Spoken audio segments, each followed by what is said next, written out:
Hay una forma de hacer daño que es, bueno, especialmente cruel. Una que no ataca directamente a la persona, sino a través de lo que más quiere, sus hijos. Pues bien, eso tiene un nombre, se llama violencia vicaria. Hoy vamos a ver en detalle cómo una nueva ley en España quiere ponerle freno. Vamos a desgranar qué es exactamente, a quién busca proteger y por qué esta reforma se ha vuelto tan necesaria. Y aquí está la gran pregunta, claro, la que lo empieza todo. El término violencia vicaria empieza a sonar por todas partes, pero ¿qué significa realmente? ¿Qué se esconde detrás de estas dos palabras? Vamos a verlo. La ley lo define con una precisión que, la verdad, pone los pelos de punta. Es la violencia que se ejerce sobre los hijos o seres queridos con un único fin, causar el máximo dolor a la mujer. Ojo, que esto es lo importante. El daño a los niños no es un efecto secundario, no. Es el objetivo. Se les utiliza como un instrumento, como un arma. Es una de las caras más terribles de la violencia de género. Y para que nos hagamos una idea de la urgencia de esto, quedémonos con esta cifra, 1.785. Es el número de menores que solo en 2024 han sido reconocidos como víctimas en casos de violencia de género. Y cuidado porque esto es solo la punta del iceberg, son solo los casos que ya tienen medidas cautelares. Cada uno de esos números es un niño, una niña, atrapado en una pesadilla para la que hasta ahora la ley no tenía un nombre claro. Vale. Ante esta realidad tan dura, el Estado responde con una propuesta concreta. El anteproyecto de ley orgánica de medidas en materia de violencia vicaria. Suena muy oficial, pero ¿qué hay dentro? Vamos a analizar cómo pretende cambiar las reglas del juego. Lo más interesante de esta ley es que no se limita a castigar, que también es una estrategia con, digamos, 3 pilares. Primero, lo más básico, ponerle nombre al problema, definirlo en el Código Penal para que no haya dudas. Segundo, crear un escudo real para proteger a las víctimas más directas, que son los niños. Y tercero, y esto es clave para el futuro, busca transformar el sistema desde dentro, formando a quienes imparten justicia para que sepan detectarla y, sobre todo, pararla a tiempo. Venga, vamos a lo concreto. ¿Cuál es el cambio más radical? Pues este. La violencia vicaria deja de ser una circunstancia que agrava otro delito, un extra, por así decirlo. Ahora pasa a ser un delito con nombre y apellidos en el Código Penal, un acto criminal por sí mismo. Para que un juez pueda decir esto es violencia vicaria, la ley exige que se demuestren 3 cosas, sí o sí.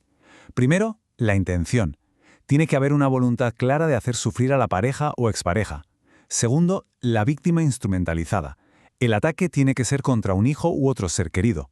Y tercero, la acción. Todo esto se tiene que materializar cometiendo otro delito, ya sean lesiones, un secuestro o incluso un homicidio. Como vemos, no es algo impulsivo, es una estrategia fríamente calculada. ¿Y qué pena lleva asociada este nuevo delito? Pues va de 6 meses a 3 años de prisión. Pero aquí viene el detalle que lo cambia todo. Esta condena no sustituye a ninguna otra. Se suma a la pena del delito principal, es decir, si hay un homicidio, se condena por el homicidio y además por la violencia vicaria. Es un castigo específico por la crueldad de la intención.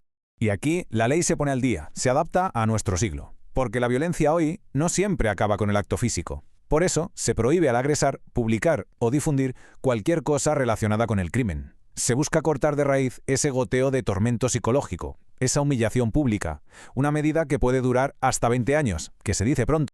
Pero bueno, más allá del castigo, que es necesario, el verdadero corazón de esta ley es la protección. Especialmente, claro, la de los más vulnerables, los que son utilizados como herramientas en todo esto. Veamos qué va a cambiar para ellos. Uno de los cambios más potentes está en los juzgados de familia.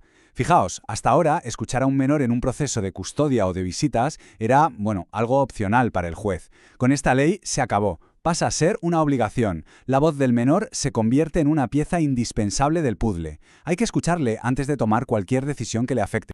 Este cambio es fundamental para la prevención. A partir de ahora, el simple hecho de que un niño o niña esté expuesto a este tipo de violencia se va a considerar oficialmente una situación de riesgo. ¿Y esto qué significa en la práctica? Pues que los servicios sociales ya no tienen que esperar a que haya un daño físico o psicológico evidente para intervenir. Es como una alarma que se activa mucho antes, permitiendo proteger al menor desde el primer indicio. Claro. Una ley puede ser buenísima sobre el papel, pero si las personas que tienen que aplicarla no la entiendan a fondo, se puede quedar en nada. Por eso, esta reforma no se queda solo en cambiar el Código Penal, va más allá, busca remodelar la mentalidad del propio sistema de justicia, y lo hace con formación obligatoria y muy especializada. Y esta formación no es algo puntual o voluntario, no. Va a ser para todo el sistema. Jueces, fiscales, letrados, médicos forenses, incluso los que están estudiando para ser jueces. Todos van a tener que recibir formación continua y obligatoria sobre violencia vicaria, perspectiva de género y protección de la infancia. El objetivo es muy claro, crear una cultura judicial que entienda esta realidad y sepa cómo actuar. Y otro punto clave.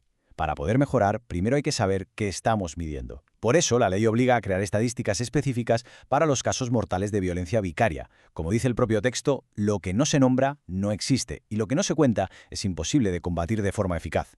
Estos datos van a ser oro puro para diseñar políticas públicas que de verdad funcionen.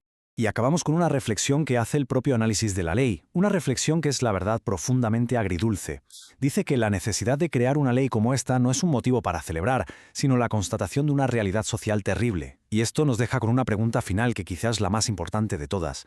¿En qué punto hemos llegado como sociedad para necesitar una ley que proteja a los niños de ser usados como armas contra sus propias madres?